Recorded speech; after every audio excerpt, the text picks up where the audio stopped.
그 다음에 그것은 번제에 필요한 물건이라고 그랬는데 짐승이죠. 번제로 드려지는 건 뭐 양이나 비둘기나 양이나 염소나 소나 이런 거예요. 그런 것들을 거기서 씻는데 목적을 뒀다는 거예요. 물두멍이라는 건 그 대신 그 바다는 이라고 하는 이제 놋바다라고 그러죠. 놋바다는 제사장들을 씻기 위한 것이었다 그랬어요. 그러니까 성전에서는 구약시대의 성막에서는 물두멍만 있었지만 성전에서는 물두멍이 하나가 아니라 10개가 있고 놋바다가 있었었다. 이제 그러니까 성전 시대와 성막 시대는 다르다는 걸 알 수가 있죠. 이것은 이미 오늘 첫 시간에 제가 개략적인 걸 다 말씀을 드렸습니다. 성령의 새롭게 하심, 성령으로는 사람의 심령과 마음을 씻어서 새롭게 하는 거죠. 디도서 3장 5절 내가 지금 그냥 말로 인용을 했는데 그게 뭐예요? 사람의 속구움을 씻어야 새 사람이 되는 거잖아요. 새롭게 하려는 거잖아요. 쉽게 하는 목적은. 말씀이 물로 씻는 것은 심령과 마음을 새롭게 하기 위한 것이다 이거예요. 이제 그거에 대한 구약시대의 지금 율법을 오늘 우리가 지금 마무리 시간을 하는 겁니다.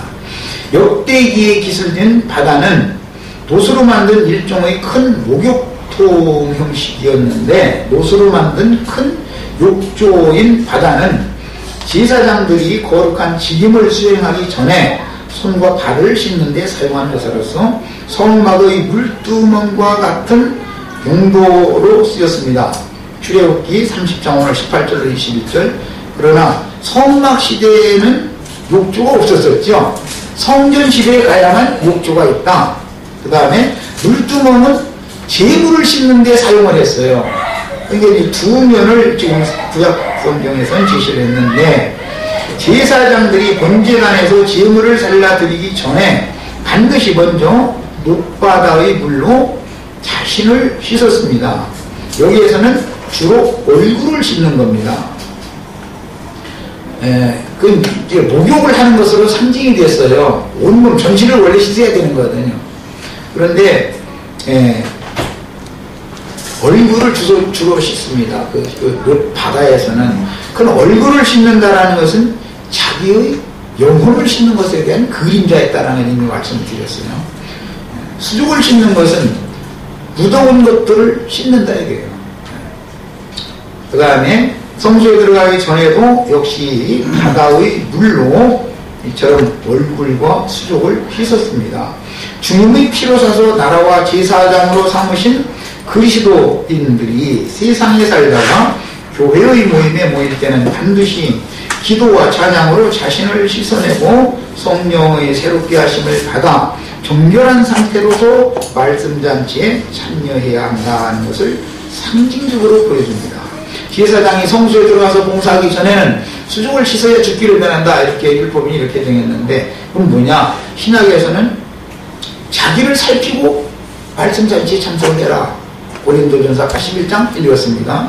그렇게 자기를 살피지 않고 말씀잔치에 참석한 사람들은 오히려 판단을 받는다의 말씀을 들을 때 오히려 그 판단받는 것은 그리스도께 자기가 정죄를 받는 것이다라는 거예요. 그게. 그럼 무엇 때문에 그리스도께 정죄를 받는가?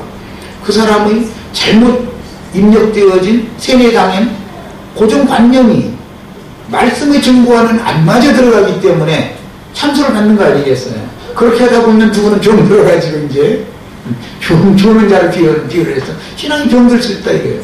병들어 신앙 앓다가 나중에 아주 죽어버리는 경우도 있다. 교회 밖으로 나가버릴 수가 있다 이런 말이죠. 예. 씻지 않으면 죽는다. 죽기를 면하라. 율법이 이렇게 정한 말씀이 어떻게 실현되는지를 지금 말씀을 드리는 거예요. 이해가 되셨죠? 그럼 뭐 교회 밖으로 나가버리면 주님의 말씀을 떠나버리면 죽은 거예요 그것이. 성경은 이렇게 본다 이거예요. 그런데 죽은 사람들 치고 지금 나는 막 은혜가 넘친다고 또 이러지만 죽었다고 안 치고 그 자신이 죽은 줄 모르면 이게 또 문제죠. 하나님의 말씀 앞에서 떠나가 버리면 죽은 거예요 그거는.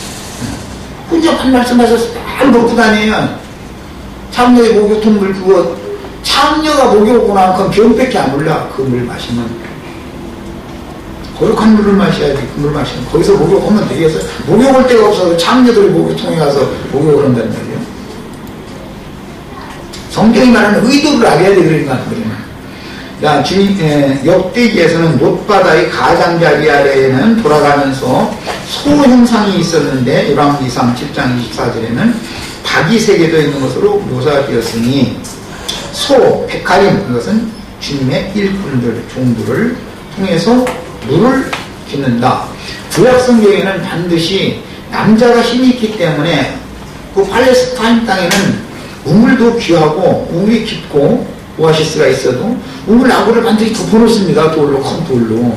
그러면 여자 힘으로는 우물 나구를 열고서 물을 길어서 양물에게 먹일 수가 없는 거예요. 그럼 어떻게 돼요? 남자 목동들이 여자가 양을 치는 경우에는 남자 목동들을 기다려야 되는 거예요. 자, 보세요. 여자가 장로로 왜 세워지지 않는지를 왜 그렇게 이해가 안 돼요? 구약성경이 이미 다 그런 예표가 있었기 때문에 신약성경에 여자는 장로로 세우지 않는 거예요. 그래서 이삭의 야곱의 사랑하는 아내였던 라헬이 양을 쳤어요. 자기 친정아버지 양을.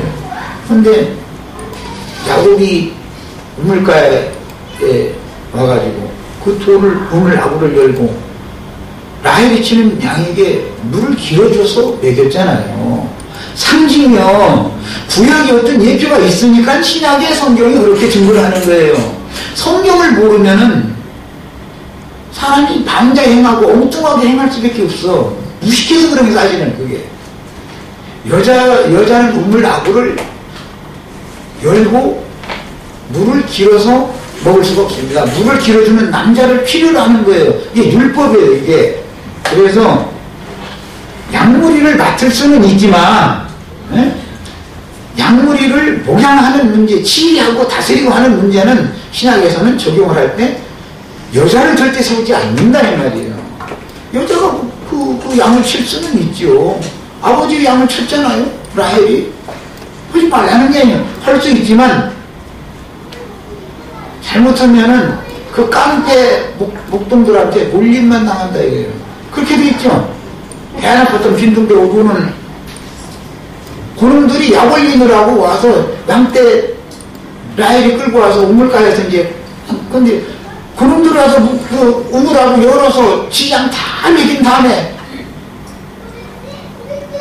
당연히 그 라헬의 양 다 물기를 넣어서 먹일 때까지 기다려 주고서 떠나면 되는데 그렇게 안 해버려요. 홀딱 지장 먹이고서는 홀딱 큰 도로 갖다 딱 우물하고 가고 가버리면 그러면 라헬의 양은 물을 못 먹잖아. 지금 상황이.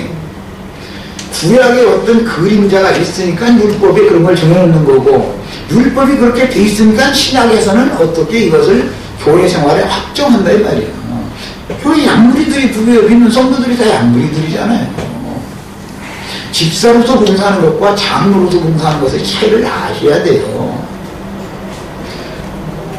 나야 이미 창세기서부터 그런 이제 계시 이상이 있어서 율법이 정해졌다는 걸 알고서 그런 얘기를 하지만 처음 듣는 분, 세상 중에서는 이런 것 자체를 말을 안 하니까 처음 듣는 사람들 보면 그럼 뭐야 그러면 내가 지금 애써서 사람들 많이 불러보았더니 지가 와서 접수하겠다는 거 이렇게 생각하고 있는 거야. 뭐야 그게 도대체. 나에게 오는 사람들도 난 힘들어 죽겠어. 근데 만약까지나 꿰뚫어다가 무슨 재주를 감당한다고 그걸 그게 생각이 그래가지고 서겠어요. 그 다음에 반드시 소가 그 물두멍을 떠받치고 있는 것으로 상징이 됐고 물바가지 대신에 소 형상을 물두멍 가에다 쭉 이렇게 했던 것은 뭐냐